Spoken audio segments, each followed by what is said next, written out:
ప్రపంచవ్యాప్తంగా తోలుబొమ్మలాట నృత్యం ప్రసిద్ధి చెందింది. ఇది పురాణాల కథల నుంచి వచ్చిన పాత సంప్రదాయం. రాజస్థాన్లో తోలుబొమ్మల ద్వారా ఇతిహాసాలు చెప్పబడ్డాయి. ముఖ్యంగా రాజస్థాన్లో స్ట్రింగ్ తోలుబొమ్మలాట చాలా ప్రసిద్ధి చెందింది. కట్పుత్లీ సంప్రదాయం జానపద కథలపై ఆధారపడి ఉంటుంది. జానపద కథలు పురాతన రాజస్థానీ గిరిజన ప్రజల జీవన శైలిని తెలియజేస్తాయని, కట్పుత్లీ కళ నేటి నాగౌర్ చుట్టుప్రక్కల ప్రాంతాల నుంచి ఉద్భవించిందని అక్కడి ప్రజలు భావిస్తారు.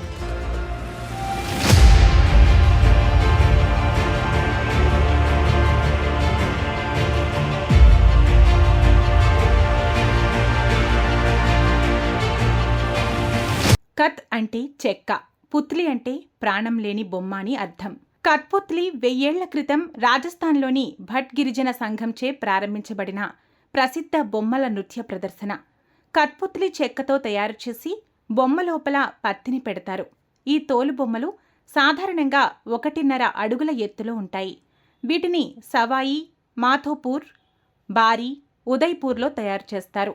తోలుబొమ్మలకు జోడించిన తీగల ద్వారా వాటిని నియంత్రిస్తారు.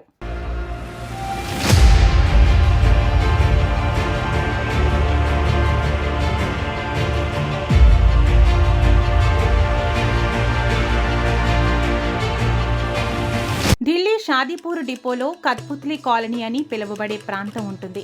ఇక్కడ శతాబ్దాలుగా ఈ చెక్క బొమ్మలాటదారులు స్థిరపడ్డారు. కట్పుత్లీ కళను సంరక్షించడానికి, ప్రోత్సహించడానికి 2 ముఖ్యమైన సంస్థలున్నాయి. 1952లో దేవీలాల్ సమర్ ఉదయ్పూర్లోని భారతీయ లోక్ కళా మండల్ను స్థాపించగా, 1960లో విజయదాన్ దేధా, కోమల్ కొఠారి జోధ్పూర్లోని రూపయాన్ సంస్థను స్థాపించారు.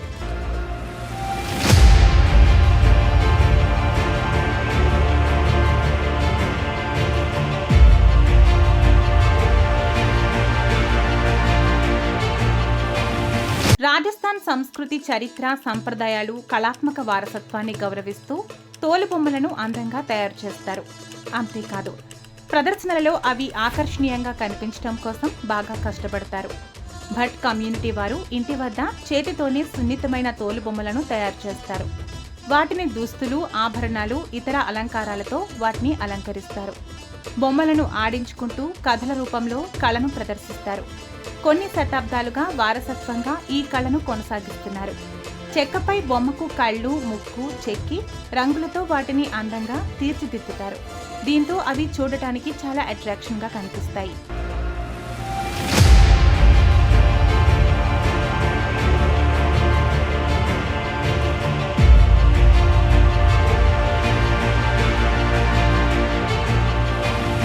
అయితే ఎన్నో ఏళ్లుగా రాజస్థాన్లో కట్పుత్లీ కళను వారసత్వంగా ప్రదర్శిస్తున్నారు. సాంప్రదాయ ప్రదర్శనల ఇతివృత్తాలు రాజారాణి మొదలైన వారి జీవితం ఆధారంగా రూపొందించబడ్డాయి.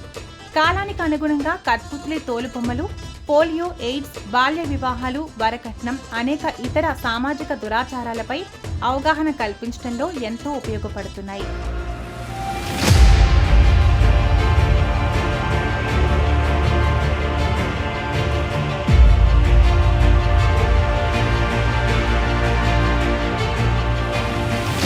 తోలుబొమ్మలాట కళ చాలా పురాతనమైంది.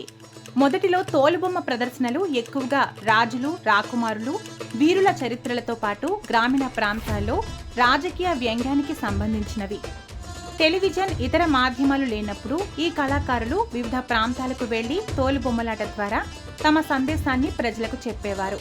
వేళ్లపై దారాన్ని చుట్టుకుని వేళ్ల కదలికల ద్వారా తోలుబొమ్మలాటలను ప్రదర్శిస్తారు. పై ఉంది.